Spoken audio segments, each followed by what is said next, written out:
I shall begin today's interview in our ongoing series titled Codecraft by giving a brief introduction to our esteemed guest today, Justice Vijender Jain, who is a former Chief Justice of the Punjab and Haryana High Court. Justice Jain began his legal career in the year 1969. Over the years, he practiced before the Delhi High Court as well as the Supreme Court in civil, constitutional, taxation, and company matters. In 1990, Justice Jain was designated as a senior advocate by the Delhi High Court and subsequently in 1992 made its permanent judge. In 2006, he was appointed as the Chief Justice of the Punjab and Haryana High Court, a position that he continued till 2008. Welcome, sir. Good. Welcome, sir. Welcome to our show. So, Thank you. with my first question, I'm going to take you back to your law school days. How did your the idea of being a lawyer came about to you? What interested you or what prompted you into getting admitted as a law student?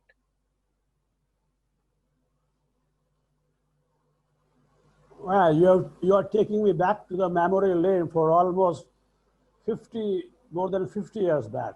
Yes, sir. You see, I am a first generation lawyer. My father was not a lawyer. Okay. I have nobody to look upon as a peer, as to say that my father was a lawyer, my grandfather was a lawyer, or he was a judge, and so on.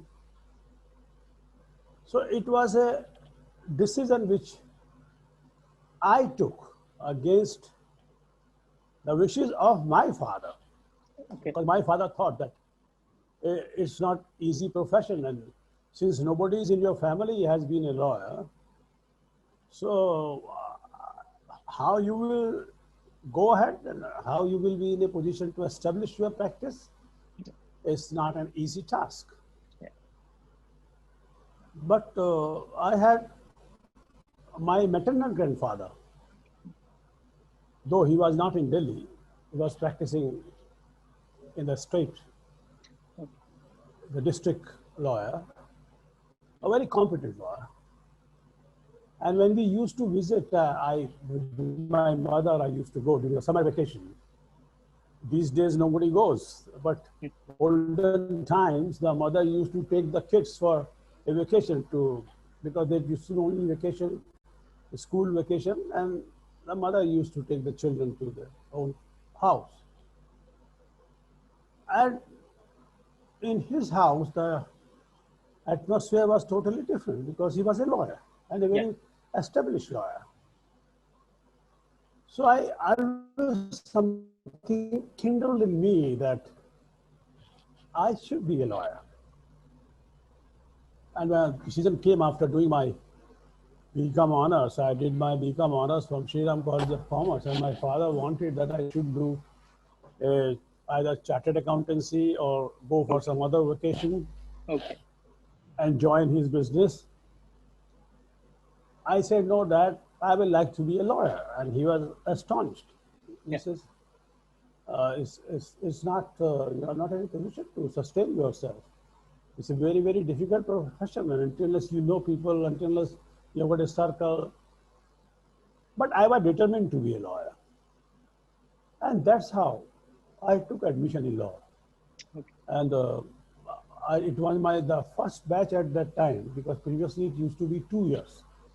After graduation, the law degree was given in the Faculty of Law after 2 years of law course.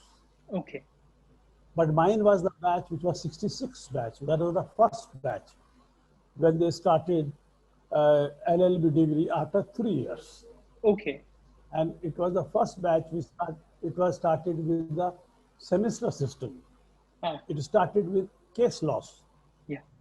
That was the first year, 66. Okay. I'm a product of that first year of 66 batch, which I did in 69. And in 69, I joined the profession. I still remember I got enrolled myself in on 8th of August in this very month, 1969. So it's almost now my registration goes back to 51 years. Yeah. So my next question, do you remember your first day or the initial few days in the profession? Way back in 1969 when you joined the law. You see, everybody remembers the first days in the profession. And if somebody says, I don't remember, he's not telling the truth. Because it's a very, very hard and struggling period for a lawyer. Yeah. And I joined the chamber of Justice V.C. Mishra, who was a senior advocate of the Supreme Court and a profound lawyer, a civil lawyer, par excellence. And my understanding of civil law and pleadings is because of the chamber I joined of late Revered Justice V.C. Mishra. Okay. Later on, he became the judge of Delhi High Court. Okay. But initially, I joined him. And, you know, you were just today morning, somebody was asking me the difference between today's young lawyers and when I joined as a young lawyer on the very first day. When we joined, it was never a consideration that how much money I will get. My father told me, look here, you are going to join. You should be thankful that he has taken to you in his chamber. Yeah. And therefore try to learn. But today the things have changed. And there are reasons also. I'm not saying that it is for bad or worse. I'm only telling the difference that when I joined, there was no question of asking as to how much you will give me or what will be my remuneration or whether I will get something or not. And I was telling that friend of mine in the morning that it was only after 1 year my going to his chamber and going to the court, he gave me a 100 rupee note. And the 100 rupee note, I gave it back to my father, and my father used to keep in his pocket till he died. Oh, that's wonderful. So that was the kind of thing which we started, because I started from the district court. Okay. Because because High Court at that time was not this High Court. High Court, you know, the history of High Court, it was a circuit bench of Punjab and Haryana High Court, which two judges used to sit at Rajpur Road. Okay. They used to come from Punjab and they used to sit in Delhi. Then the High Court shifted to the Travancore House. We had the High Court there. Okay. Travancore House, the High Court came to Patiala House. Where you have got the district court these days. When I joined, the roof of the Travancore House, where the court used to sit, it collapsed. Oh. So we shifted, the High Court was shifted to Patiala House. Okay. So my appearance in the High Court, first appearance, was in Patiala House, in the district court. So now you ask me, what about the first day or when I appeared for the first time in the court, how I felt? You know, a lawyer, when he goes for the first time to any court, he feels that he's going to be butchered today. Butchered. That he's going to be butchered today. Because he doesn't know what question is going to be asked. Though he tried the whole night and tried to read the brief. But the question the judge is going to ask, you have never read it. Yeah. And we feel in the younger days, this judge ko kuch pata nahi hai. मैं इतना बात समझ करके गया, ये बात ही नहीं समझ रहा है हमारा. Yes. What I mean to convey, and this is what your topic is also of the day, there is a difference what we study in the schools and law schools or law faculty. Yeah. What is court act altogether different. Yeah. Some students who are very brilliant students in their schools, in law faculty, they don't turn out to be a very good lawyers, you know. Mm. They don't turn out. Maybe some mediocres, not that too good in the studies, bookish knowledge. They make excellent lawyers in the court, Yeah. and even today, Mm. I won't name it, but I know so many of the so-called very leading lawyers, they were not that brilliant when they were students. Their teachers could not have fathomed Oh. that one day he will become a very leading lawyer. So there's a difference between the bookish study, the knowledge which you gain, and the appearance in the court or arguing in the court. Yes. So always the formative years of your life as a lawyer are very troublesome. Yeah. Until unless you are born with a silver spoon that your father is a judge, your father is a senior advocate, your father is somebody known, celebrity, of course, person starts with plus advantage. But when you are absolutely new and you have to stand on our own leg, you have to struggle hard, and one more important, you have to know more than what others know. Yeah. That's true. That until unless you know more than what others know, you cannot be a successful person in life, in whatever field, not even legal profession. For legal profession, it is very important that your first principles of law, you must understand very deeply. Yeah. Indeed. If a person has mastered the first principle of law, whether it is civil law, whether it is criminal law, and application of those laws in any law will make you a perfect lawyer. Mm. Mm.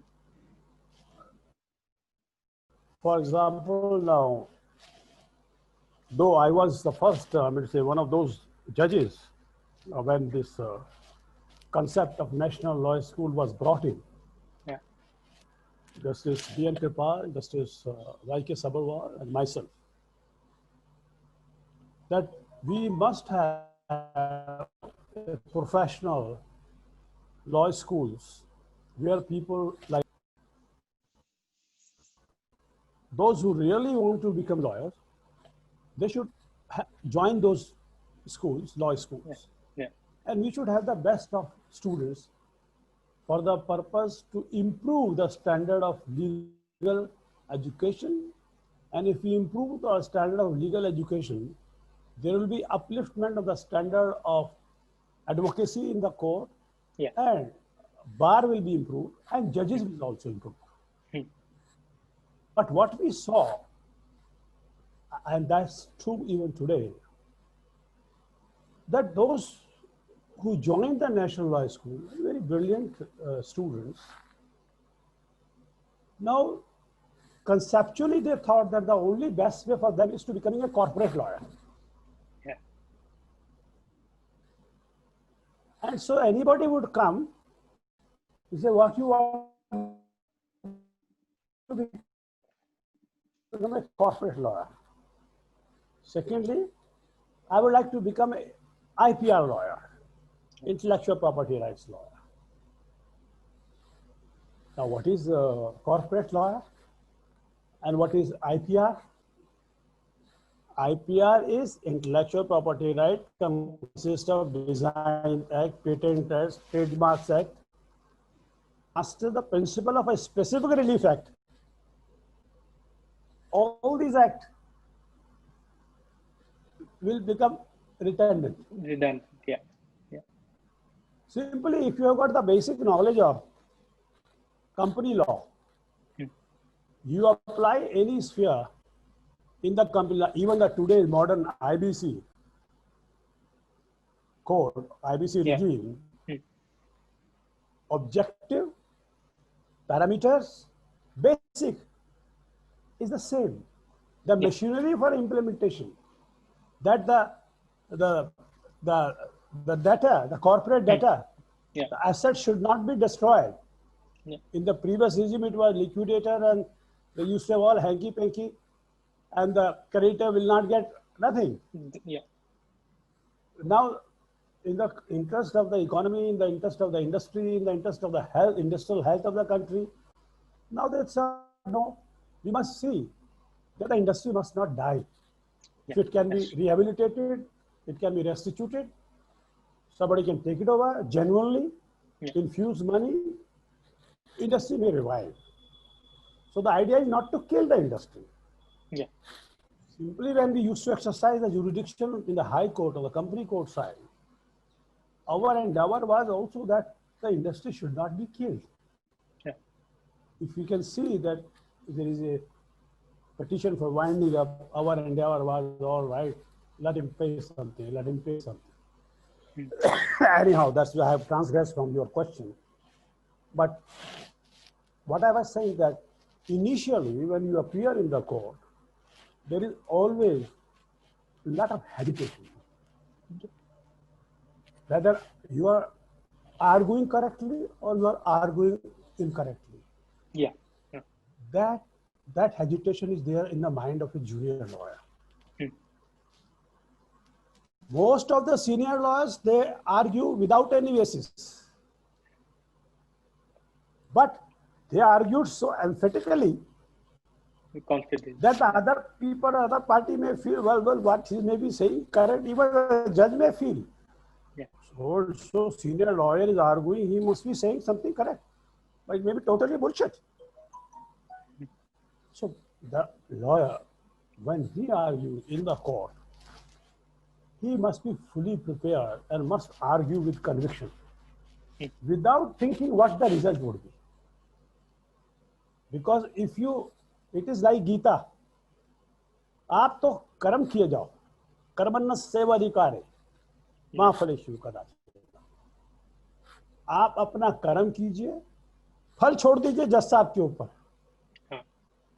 So if you are satisfied that I have argued my case according to law, I am very explicit in my fact, I have applied the legal principle in a absolutely in the manner in which it is required to be applied, then the lawyer should not fear. I tell you my experience. Yes. I appear my senior to Supreme Court. And he asked me, look, Vijender, you go to court number 1 in High Court. Justice Deshpande used to be the Chief Justice. Okay. And you take a passover. I had a good habit or bad habit. When he told me, I said, sir, you should have told me yesterday, because then I should have seen it was a revision petition. I still remember. He said, no, you take passover, I'll come and argue the matter. But he told me in the morning at about 9 o'clock. I immediately took the file, started reading it. And I read it, not thoroughly, but I had fairly good idea of what's going on.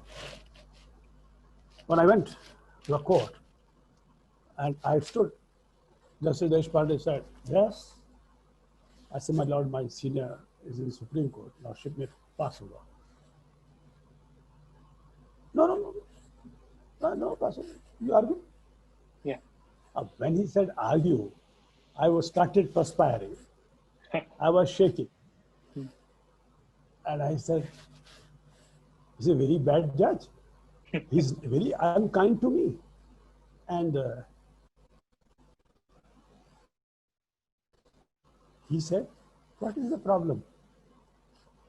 Have you got the file? Yes, my lord, I have got the file. All right. Take out the impugn order.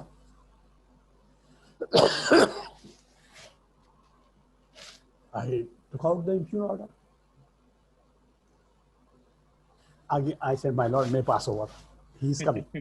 He said, why you are asking? You read the impugn order. Yeah. I said, he is not giving me pass over. So I started reading the impugn order. Yes, I started reading it, and the confidence in me was building. Yeah. That, yeah, I can do it. No, this is the thing, and these are the 4 points. Yeah. In the revision. And if I even strike one, Justice Deshpande is a good judge. He will grant me. Yeah. So I went for maybe about 10 minutes in the court.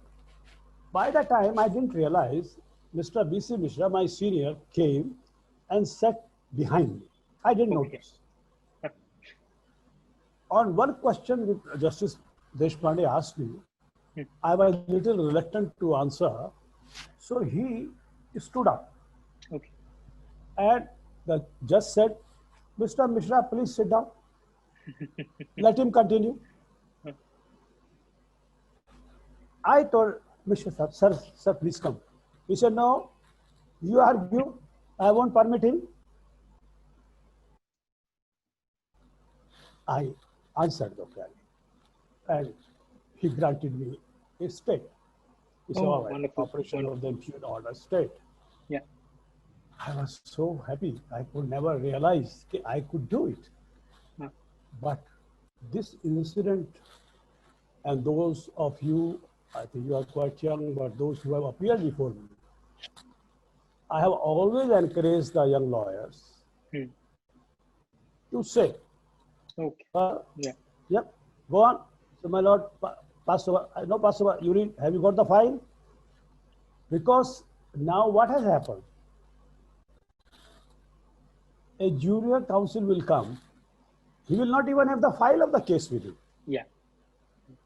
Because his senior has asked him to get a passover, and he will say, and the judge will grant a passover. So my advice to the young friends in the bar is, even if you go for a passover, you must be prepared with the facts file. So that at least a judge, when he says you argue, he's a very kind judge. Because he is giving you an opportunity to open out.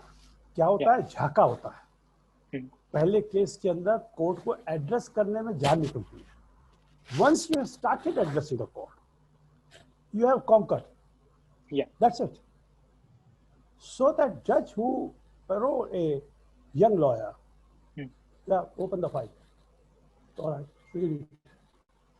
No. Tell me. All right, read grounds. What is the ground? He is helping you like a mentor. Yeah. He is helping you to gain confidence to do practice. Yeah. So this is how I learned, how I got confidence in me that I can deliver. So this is about the first case you asked me. Yes. What happened and why the judge sometime, at that time I thought that he's a cruel judge. He is not even granting me this small request of passing over the matter when I am saying he has gone to Supreme Court genuinely. Yeah. When he granted me stay, I thought how kind he was, how he was motivating me. Yeah. How he was saying, all right, open the file, read the impugn judgment. So this is something which will always remember by me as a lawyer, as a judge. That's a wonderful lesson that you have just spoken to us about. So, in fact, brings me to my next question. It is a question where you have to point out three advices or 3 points that you would include in a book if you were to write it right now about what they don't teach you in the law school. 3 topics that you would include in this book. First of all, I am not, so many people ask me to write a book. I say there are so many books, who will read my book? So, but hypothetically speaking, what you are saying, what is courtcraft? Your topic today Yes. is courtcraft. I ask you, what is courtcraft? Can you answer? Yes, sir. So the manner of handling your matter before the court, how you are responding to the judge, how you are handling your matter, and how you are responding I'm to asking, what is being what is the meaning of craft? is a skill. Yes, you are nearing, but because you know that's how the system of education has failed. I do not know whether you people have studied in your school when you were a small child. Yeah. There used to be a paper, art and craft. Yeah. Right? Yeah. And what is that? It was a craft paper which the teacher would say, bring the craft paper. And then from that craft paper, they would say, you cut it this way, it becomes a flower. Or you cut this paper in a way, it becomes an elephant. Yeah. That was craft. So when we talk of craft, it is how, as you said, to generate that ingenuity in you, where you are in a position when you address the court, you know what the judge wants. Yeah. And a lawyer, once he or she is in a position to decipher the mind of a judge, he is a very, very crafty lawyer. Yeah. When a client comes to you, he will say all the things of his favor. देखिए साहब ये मेरे favour में है, देखिए साहब ये मेरे फेवर में है, just look at this is absolutely in my favor. He will never tell something which knowingly or unknowingly, maybe that he is not knowing, that this particular point goes against him. And most of the lawyers also fall in this prey. When they appear in the court, they go on telling what are the things in his favor. But this judge who's sitting there, of course, he has got experience. Yeah. People may say he's a fool, he doesn't understand. But he does understand.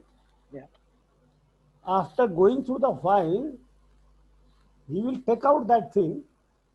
In his mind, he wants the answer of that. And if a lawyer is prepared with that answer, he will get instant relief. Yeah. So that is not taught in the schools. Yeah. Or colleges. As to what craft is. Reading the mind of a judge, number one. Secondly, from your brief, taking out the worst point against you, which will go against you. Yeah. And don't think judge will not notice it. Yeah. Judge will immediately jump to that point. Please answer. Mr. Apur Mishra or Mr. Sharma or anybody, please answer this. My lord, I am this is on this page. Looks it is he has a, forget about it. You answer this question. Yeah. That's the difference. And it is hardly 1 minute job. If you answer, you get in. If you don't answer, you are packed out. Yeah. Because hundreds of cases, judges have got limited time. So if you can answer, fine. If you don't answer, you go. Yeah. Good. Number 3. Everything they teach in the colleges. Jurisprudence they teach, case law they teach, commentators commentary on different aspects they teach. But that won't make you a lawyer with ingenuity. Yeah. Ingenuity you have to learn by dedication, hard work, and your analytical mind. I was writing a order today before this conference. Very interesting subject. I am the arbitrator. Yes. The issue is section 31(1) of the IBC, judgment by Justice Nariman in the Committee of Creditor SR Steel Limited versus Satish Kumar Gupta, and the arbitration proceeding before me. The counsel for the respondent, or you can say the resolution applicant. Resolution plan has been passed. It has been affirmed by the appellate authority, affirmed by the Supreme Court. That is how the judgment comes in this SR Steel case. Yeah. So my conscience doesn't allow.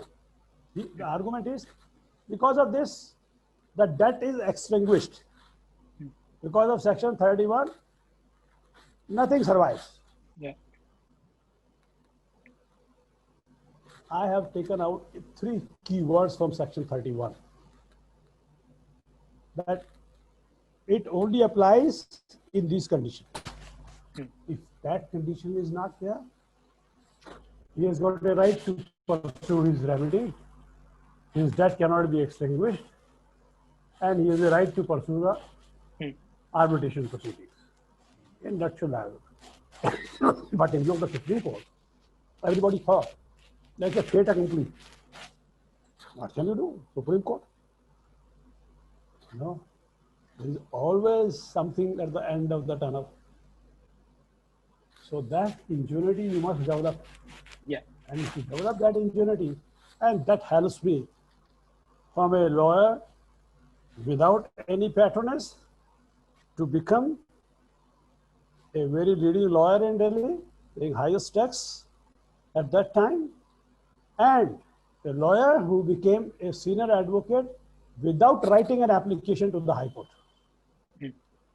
When my Chief Justice asked me at that time, Mr. Jain, apply for as a senior advocate. My lord, something which you can bestow with your magnanimity, why should I solicit it? I didn't apply. But I'm grateful to the High Court at that time, in 1989. They designated me as a senior advocate, suo moto. Okay. So a lawyer coming from no background was made a senior advocate without an application. Only 2 exceptions. Myself and Mr. Ishwar Sahai, Okay. the father of Justice Endo. Yeah. We both were made senior advocate on the same day. He also did not apply. I also didn't apply. That's wonderful. So it brings me to my last question. In fact, this would incorporate your experiences as a judge and right now as an arbitrator. So Professor Richard Susskind had written in 2013 that the legal world would drastically change. It would change more in the next 20 years than it had changed in the past 200 years. So now with the COVID pandemic, we have seen sweeping changes that have happened. We have got virtual hearings happening. So my question is an opinion that I seek from you. The statement is that, is the court an interface or is it a place? Do we, as litigants and lawyers and judges, do we necessarily need to physically congregate in an area or a place, or there can be different methods through which dispute resolution can take place? So you can have my view free, but my opinion is with money. yes, sir. I want your view now. All right, my view. You see, I tell you my practical experience, because Yes, sir. I am not a very computer savvy person. I learned this mobile phone when I demoted office in 2008 as Chief Justice of Punjab and Haryana High Court. Yes, sir. Because, you know, the system in India is so bad. They, what you say, you know, they pamper you so much as Judge or Chief Justice that you do not know where you are. Everything is looked after by somebody else. So by that time, I remained a judge for 16, 17 years. Then I became chairman of Human Rights Commission for another 5 years. So 22 years of life gone without doing anything except writing judgment or hearing in the court. We do not know how to buy a platform ticket. We do not know how to go at the airport because somebody is there from the protocol to usher you in. So when you come out, you do not know what to do. Person like me who never knew computer, I never knew a mobile phone, smartphone. When I came and I told my son, get me private secretary. My son is not a lawyer. Yeah. He said, I don't have employment agency to get you a private secretary. How can I get you a private secretary? Yeah. I can get you a smartphone. You note down your appointment in that. I said, but I do not know how to operate. He said, that I will teach you. I said, I can't learn. He said, you can learn. But you have to learn. I can't learn you for you.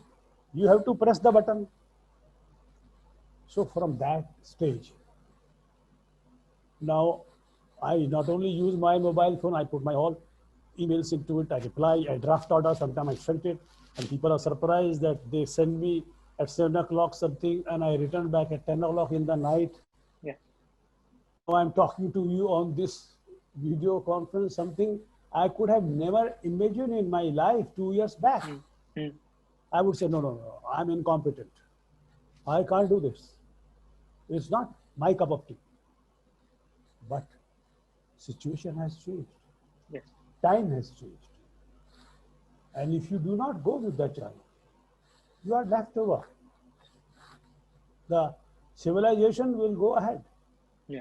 It won't wait for me or for anybody else. So this, what you are saying, and you are very rightly saying, it has changed tremendously. During my time, when I was the acting Chief Justice of Delhi High Court, I remained here for 9 months. I started, as a matter of fact, the whole computerization in Delhi High Court. And I put Badr Durraiz Ahmad as in charge of, I made him the chairman of the computer committee at that time. Yeah. But I myself, I never knew how to handle the computer. So somebody, just like Justice Anil Kumar at that time, who was with me, he was computer savvy. And he would say, sir, can I use my laptop in the courtroom? I say, why not? You should. I want all of you younger judges, you must use it. And please teach me also someday. Yeah.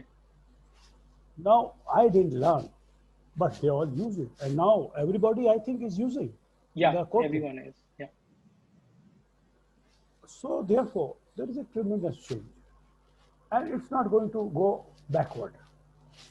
It is helpful also. Yeah. Sitting in my office, you are addressing how many participants? Have you got any idea in your today's meeting? So it's just today's meeting. Yeah. Is it open to the other lawyers or no? So it will be broadcasted later on. So we are doing the interview. It will be broadcasted later on. Okay. Yeah. So this has come and it will stay. Hmm. And it will also change the face of legal education, Yeah. communication, as well as understanding of laws also. Mm. It will also helpful in dissemination of knowledge, which hitherto was only Indian. But with this, immediately we can see the American president, we can see the British president and everything Yeah. now, Yeah. which was already there. Hmm. But one thing which will suffer, and that is where the physical hearing is important, Yes. is number one, evidence, Yeah. evidence of the Yeah. parties. Secondly, the final arguments, where thousands of pages, exhibits, this, that has to be narrated. Yeah. For that purpose, video conferencing, there are a lot of flaws, handicap, and it's not serving the purpose of justice. Yeah. I had another day the three-member arbitral tribunal, Hmm. two Supreme Court judges, one myself. Final argument, because party said that, lawyer said we will have final argument. Okay, go ahead. Okay. 5 interruptions, some connection going off Oh. for with one arbitrator or the second arbitrator or the lawyer, Yeah. and finally some documents have to be shown. It got stuck on the Yeah. computer Sure. screen, Yeah. and ultimately the hearing was to be adjourned. Okay. To have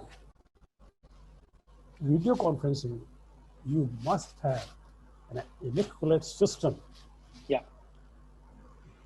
in place. What we are doing, we are talking of 21st century and 22nd century. Yeah.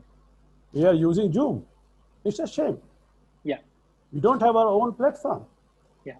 And we say, sir, Zoom is so and so, Zoom is that, Zoom is that. Apart from Zoom, it's very difficult Yeah. to have video conferencing. And how much pressure is on the Zoom? It's like a mobile The bandwidth. Yeah. server connect. Yeah. So like you and me are speaking, there are 3 of people, it's okay. But if there are 100 people, And yeah, this then it system becomes. will also collapse. Yeah. So you must have up to date. We talk in here in Yeah, true. India, you know, we are very proud. Either we talk of 5,000 years of our conquest of Lanka, or we talk about that we are the best. Yeah. But we must bring on the flow, on the ground realities, where we want to use this new science and technology. Yeah. We must provide the best system in the world. Yeah. Until we do it, it will have no use. Only the consumer of justice will suffer. True. Because Very true. in our quest for deciding quickly, or in our quest for, all right, we will decide with video conferencing, we may do injustice with somebody. Yeah. That is very And true, a sir. judge, he may do anything, but he should has taken an oath not to do injustice with anybody. Yeah. So that brings us to the end of this interview today. I'm very thankful for your very insightful answers to my questions. Thank you. Thank you so much, sir.